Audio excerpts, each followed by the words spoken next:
विशेष संवाददाता ओम प्रकाश शर्मा की रिपोर्ट। 5,000 से ज्यादा लोगों के साथ ऑनलाइन करोड़ों रुपए की ठगी करने वाले 482 साइबर ठगों को चिन्हित कर गिरफ्तार करना भूल गई पुलिस। जयपुर के लोगों के साथ सबसे ज्यादा ऑनलाइन ठगी होती है। 5 साल में राजधानी के 881 लोगों के साथ 14 करोड़ रुपए की ठगी। ये बड़ी जानकारी, बड़ी खबर आपसे साझा कर रहे हैं। ऐसे में पुलिस की जांच भी सवालों के कटघरे में आती है। पुलिस ने पिछले 5 साल में ऑनलाइन ठगी करने वाले 1631 बदमाशों को गिरफ्तार किया है, लेकिन अभी तक पहचान होने के बाद भी 482 ठग ऐसे हैं जिन्हें पुलिस पकड़ नहीं पा रही है। प्रदेश में पिछले 5 साल में ऑनलाइन साइबर ठगी के 5,178 मुकदमे दर्ज हुए हैं। बदमाशों ने लोगों के बैंक खातों से 1.97 अरब की राशि निकाली है, लेकिन पुलिस ठगी के बाद केवल 4 करोड़ रुपए के करीब ही राशि बरामद कर पाई है। बदमाश पेमेंट ऐप के जरिए सबसे ज्यादा ऑनलाइन ठगी की वारदातों को अंजाम दे रहे हैं। अधिक जानकारी के लिए हमारे विशेष संवाददाता ओम प्रकाश फोन लाइन पर जुड़ गए हैं। ओम प्रकाश, क्या कुछ पूरी जानकारी? देखिए, ऑनलाइन ठगी की वारदातें बहुत ज्यादा बढ़ रही हैं और ऐसे में जो पहले के मामले हैं उन्हीं की अब तक कार्रवाई नहीं हुई है। कई ऐसे ठग हैं, 482 ठग हैं जो गिरफ्तारी से वंचित हैं। तो ऐसे में आगे आने वाले समय में कैसे इस पर रोक लगाने की कोशिश की जाएगी पुलिस की ओर से?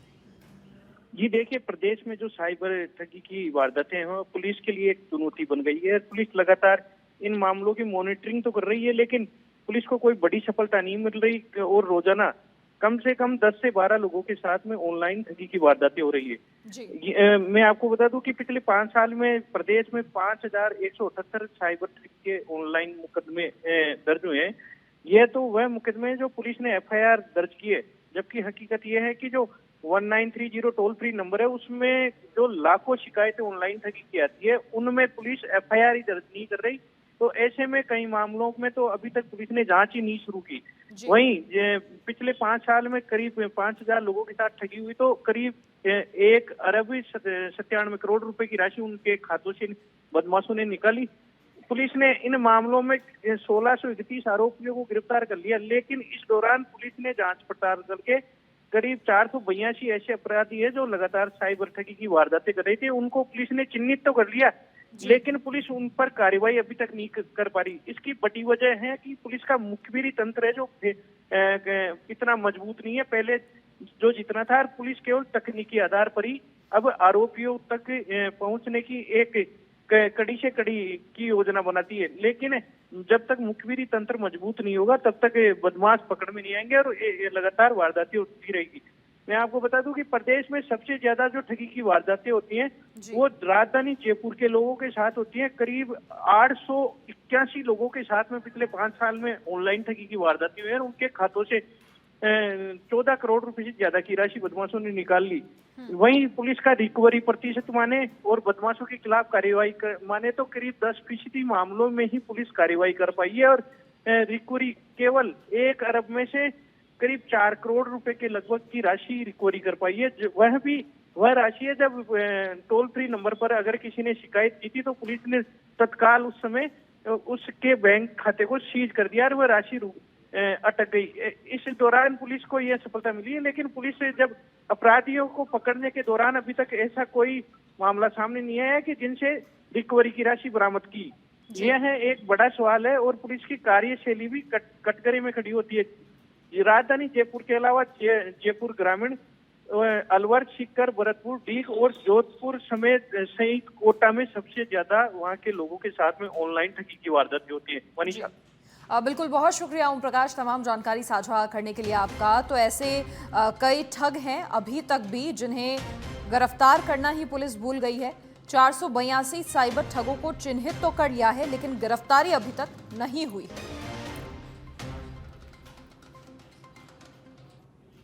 और अब सीकर से बड़ी खबर, जहां शहर की कॉलोनी में पैंथर का मूवमेंट। जयपुर रोड पर भगत सिंह कॉलोनी में पैंथर घुसा। वन विभाग की टीम पैंथर को पकड़ने में लगातार जुटी है। एक युवक पर भी पैंथर ने हमला किया है। पैंथर की मूवमेंट से लोगों में दहशत का माहौल है। तो शहर की कॉलोनी में पैंथर का मूवमेंट और एक युवक पर पैंथर ने हमला कर दिया। वन विभाग की टीम पैंथर को पकड़ने में जुटी है। सीकर से ये बड़ी जानकारी आपसे साझा कर रहे हैं। जयपुर रोड पर भगत सिंह कॉलोनी में पैंथर घुसा। कीचड़ से सूचना मिली थी कि हमारे वार्ड में एक तेंदुआ घुस गया है। आदि सूचना के ऊपर पुलिस व वन विभाग की टीम मौके पर है और कार्रवाई चालू है और एक टीम जयपुर से आ रही है। हाँ, एक घायल आया है, उसको इसके अस्पताल भिजवा दिया गया इलाज। वार्ड पार्षद कीचड़ से सूचना मिली थी कि अधिक जानकारी के लिए सहयोगी एनआर मनोहर फोन लाइन पर जुड़ गए हैं। क्या कुछ पूरी जानकारी? देखिए, पैंथर के मूवमेंट की खबरें पिछले दिनों बहुत ज्यादा सामने आई थी और अब सीकर में भी पैंथर ने एक युवक पर हमला कर दिया। वन विभाग का क्या कहना है, कब तक पकड़ लिया जाएगा और कैसे ये पूरा घटनाक्रम हुआ? मनीषा, बता दूं, वार्ड नंबर 46 की ये घटना है। ये सैनी नगर सीकर का एरिया है। यहाँ पर आपको खेत जो है वो एरिया है, ग्रामीण एरिया जैसा भाग है। वहाँ पर अचानक पैंथर का मूवमेंट देखा गया है। पैंथर आने से पूरे क्षेत्र में है, वार्ड नंबर 46 में है, दहशत का माहौल हो गया। लोग अपने घर से तीतर बीतर मतलब इधर उधर भागना शुरू हो गए हैं। अचानक पैंथर ने एक युवक पर हमला कर दिया है, लूलुहान कर दिया है। तुरंत वन विभाग की टीम को सूचना दी गई। हालांकि आने में काफी देरी हुई वन विभाग की टीम को, लेकिन देर सवेरे बाद में आई वो टीम और युवक को है वो एसके हॉस्पिटल है वो वहां पर ले जाया गया। उसका इलाज चल रहा है। पूरी तरह से प्रशासन ने पूरे क्षेत्र में सतर्कता बरतने की अपील कर दी है और पूरी तरह से प्रशासन लोगों से अपील कर रहे हैं कि वो घरों में ही कैद रहे, बाहर नहीं निकले, ताकि किसी भी प्रकार की जनहानि नहीं हो। जी मनीषा। चलिए, शुक्रिया जानकारी साझा करने के लिए। तो शहर की कॉलोनी में पैंथर का मूवमेंट दिखाई दिया सीकर में और एक युवक पर भी पैंथर ने हमला कर दिया। फिलहाल जो वन विभाग की टीम है वो जुटी है ताकि पैंथर को जल्द से जल्द पकड़ा जा सके। केंद्रीय खान मंत्री जे किशन रेड्डी नीमका थाना पहुंचे। खेतड़ी नगर के नेहरू मैदान में विधायक धर्मपाल गुर्जर ने उनका स्वागत किया। नेहरू मैदान से केसीसी प्लांट के लिए रवाना हुए और एचसीएल सीएमडी घनश्याम भी साथ इस दौरान मौजूद रहे। केंद्रीय खान मंत्री नीमका थाना पहुंचे। यहां विधायक धर्मपाल गुर्जर ने स्वागत उनका किया और नेहरू मैदान से वो केसीसी प्लांट के लिए रवाना हुए।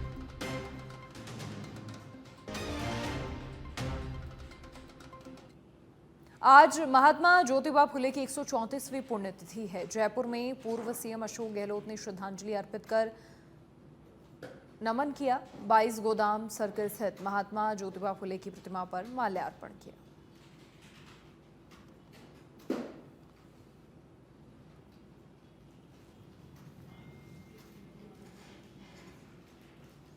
और राजस्थान में इनकम टैक्स की बड़ी कार्रवाई। उदयपुर गोल्डन कंपनी के ठिकानों पर छापेमारी। गुजरात सहित महाराष्ट्र में भी इनकम टैक्स की टीम पहुंची। करीब 23 ठिकानों पर इनकम टैक्स के अधिकारी सर्च कर रहे हैं। उदयपुर गोल्डन बड़ी ट्रांसपोर्ट कंपनी है और लगातार सर्च की कार्रवाई जारी है।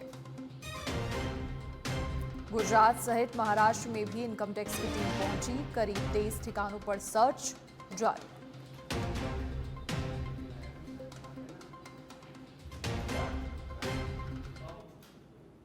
राज्य में तीव्र औद्योगिक विकास के लिए राज्य स्तरीय राइजिंग राजस्थान इन्वेस्टमेंट समिट 2024 का आयोजन 9 से 11 दिसंबर 2024 को जयपुर में किया जाएगा। इससे पहले प्रत्येक जिले में भी जिला स्तरीय राइजिंग राजस्थान इन्वेस्टमेंट समिट का आयोजन किया जाना है और इसी क्रम में जिला उद्योग और वाणिज्य केंद्र रीको इकाई कार्यालय द्वारा जिला स्तरीय समिट चाओ वीरो ट्रस्ट बगड़ में आयोजित किया जाएगा, जहां राइजिंग राजस्थान इन्वेस्टमेंट समिट में उद्यमियों के साथ एमओयूज किए जाएंगे। और इस दौरान कलेक्टर राम अवतार मीणा ने बताया कि जिला स्तरीय राइजिंग राजस्थान इन्वेस्टमेंट समिट में प्रभारी मंत्री अविनाश गहलोत भी शिरकत करेंगे।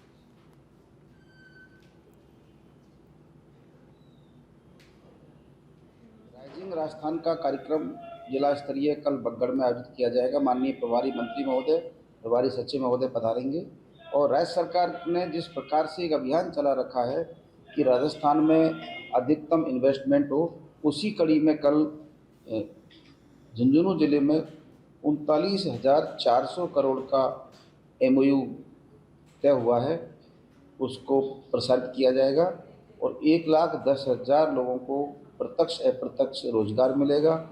और हम समझते हैं कि जिले में सोलर के क्षेत्र में, पर्यटन के क्षेत्र में, अन्य औद्योगिक इकाइयों के रूप में बहुत इन्वेस्टर आए।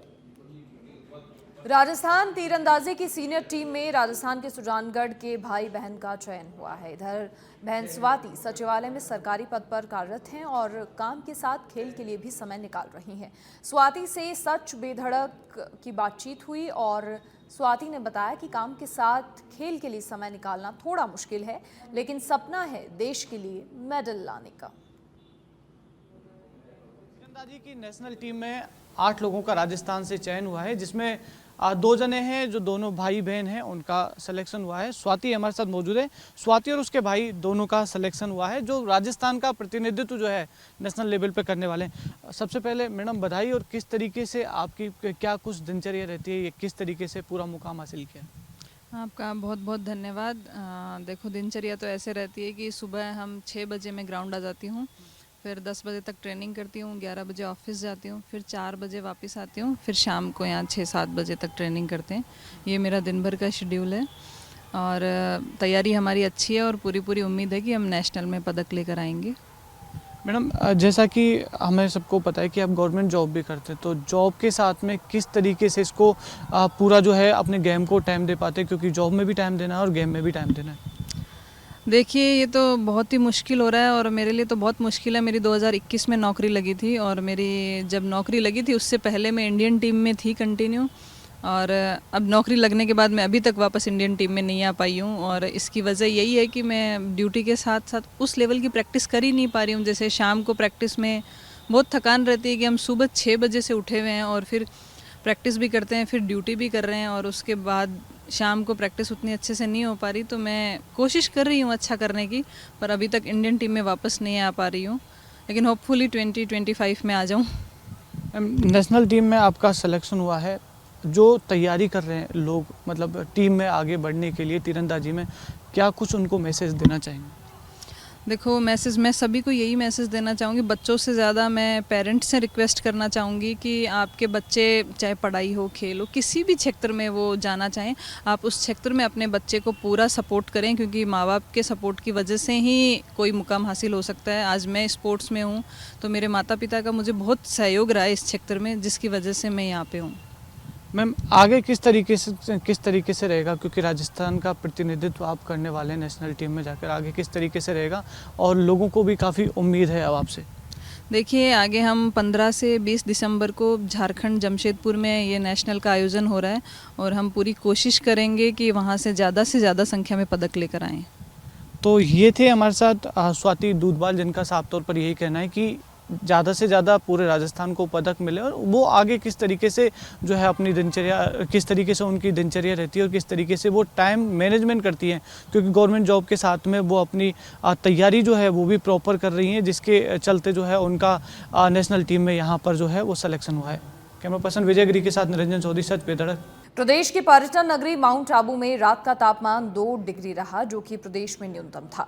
वहीं जैसे जैसे सूरज उदय होता है वैसे वैसे गुनगुनी धूप का एहसास देता है। सर्दी से बचने के लिए लोग अलाव और गर्म कपड़ों का भी सहारा लेते हुए नजर आ रहे हैं। और इसी के साथ आपको बता दें कि एक और सर्दी की जद में है, वहीं माउंट आबू इस वक्त अपने खूबसूरत नज़ारों को दिखाता हुआ महसूस हो रहा है। जहां प्रदेश में 17-18 डिग्री का टेम्परेचर है, वहीं इस वक्त माउंट आबू का बीती रात का टेम्परेचर 2 डिग्री रहा है। और इस वक्त आप देख सकते हैं बहुत ही कड़ाके की धूप है और एक सुंदर नज़ारा मेरे कैमरामैन दिखाएंगे आपको, जहां हम नक्की लेक पर देख रहे हैं कि किस प्रकार धूप खिली हुई है। साथ ही यहाँ पर पर्यटकों की भी आवाजाही बढ़ गई है और मैं मेरे साथी कैमरामैन से कहूँगा आप दिखाएं, पर्यटकों से हम बात करते हैं।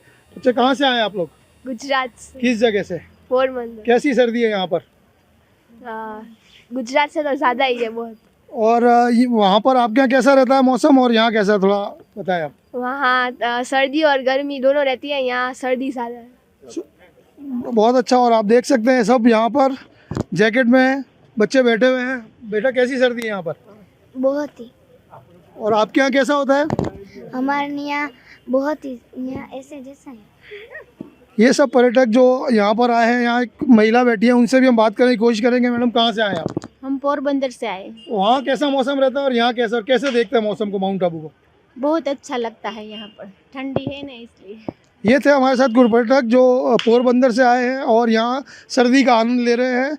और आने वाले दिनों में जैसा कि मौसम का फोरकास्ट है कि 2 दिसंबर के आसपास से सर्दी और ज़्यादा बढ़ेगी, तो उस समय पर माउंट आबू में आपको बर्फ़बारी भी देखने को मिल सकती है। जगह जगह जहाँ गाड़ियों पर और मैदानी इलाकों पर ओस जमी हुई मिलेगी और मौसम और भी सुंदर होगा। और इसी को देखने के लिए यहाँ पर पूरे देश से सैलानी आते हैं। कैमरामैन प्रकाश बंजारा के साथ दीपक त्रिपाठी, माउंट आबू, जहाँ एक और सुजानगढ़ में पार्षदों और जनप्रतिनिधियों ने नगर परिषद आयुक्त मगराज डूडी को डीएलबी निदेशक के नाम ज्ञापन सौंपा। ज्ञापन में बताया कि सीवरेज कार्य के दौरान लगाए गए चैम्बर उखड़ गए और कई जगह चैम्बर उबड़ खाबड़ लगाए गए, जिसके चलते दुपहिया वाहन चालक आए दिन चोटिल हो रहे हैं। चैम्बर से गंदा पानी सड़कों पर बह रहा है, जिसके चलते आमजन को परेशान होना पड़ रहा है। परेशान है कि सुजानगढ़ में जो फर्स्ट फेज सीवरेज का आया था उसका 95% पेमेंट विधायक जी के दबाव में आकर सभापति ने कर दिया है। रोड, सड़क, नाली विधायक जी के दबाव में आकर सभापति ने जो पेमेंट कर दिया है। पूरी नगर परिषद में भ्रष्टाचार का सिस्टम बना हुआ है और इसकी कोई देखरेख नहीं है अभी। धौलपुर के आंगई थाना पुलिस ने अवैध खनन के मामले में फरार चल रहे 3 आरोपियों को गिरफ्तार किया है, जिनके पास से एक देसी कट्टा और कारतूस बरामद हुए हैं। आपको बता दें, आरोपी 6 महीने से फरार चल रहे थे। आंगई थाना प्रभारी राम अवतार मीणा ने बताया कि 1 महीने पहले भी पुलिस की बजरी कारोबारियों से मुठभेड़ हुई थी, जिसमें बजरी कारोबारी पुलिस पर फायरिंग करते हुए एक आरोपी को छुड़ाकर भाग गए थे। मुठभेड़ के दौरान पुलिस ने बजरी से भरी एक ट्रैक्टर ट्रॉली को जब्त कर 2 आरोपियों को गिरफ्तार किया था।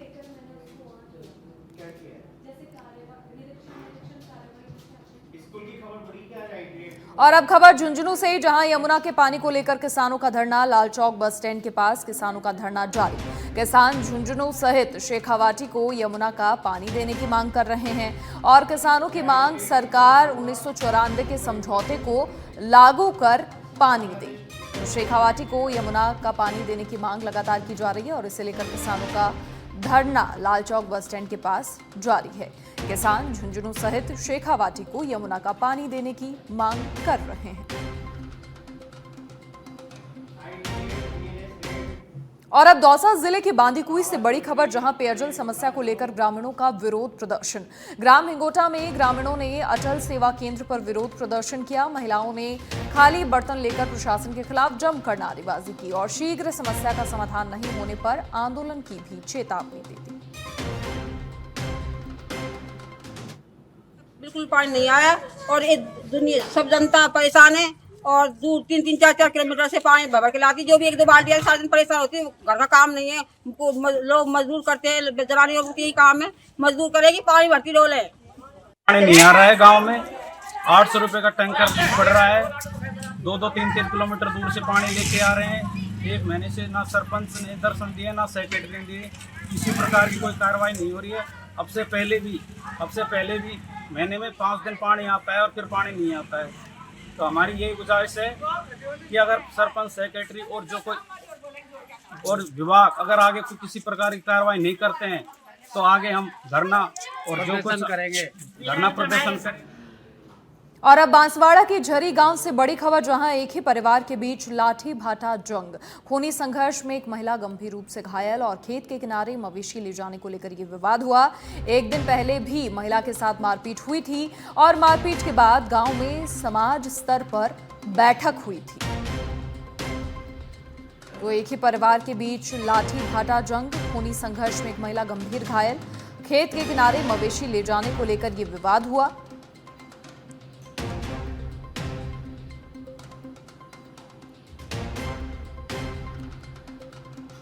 एक दिन पहले भी महिला के साथ मारपीट हुई थी।